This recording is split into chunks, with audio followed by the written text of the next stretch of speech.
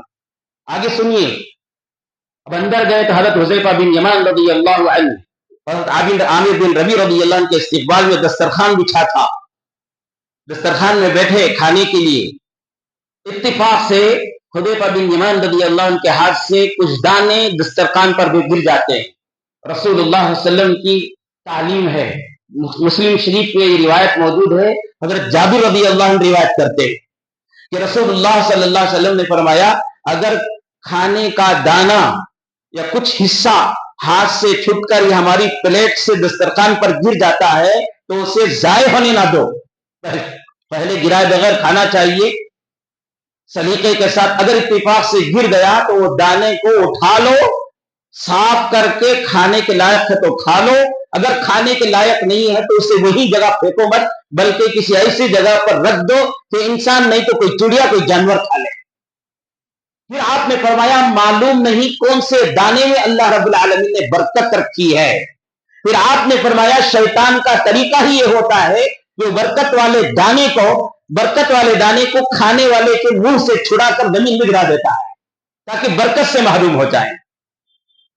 اور بزرگوں نے اپنے تجربے سے یہ بتایا ہے، یہ حدیث کی بات نہیں ہے، میں وہ آپ کو بتا دوں، تجربے سے بتایا ہے، جو آدمی دسترخوان پر گرے ہوئے کھانے کو صاف کر کے کھانے کے لائق ہے کھا لیتا ہے تو اللہ تعالیٰ اس کی کھوک سے صالح اولاد پیدا فرماتے، نیک اولاد پیدا فرماتے۔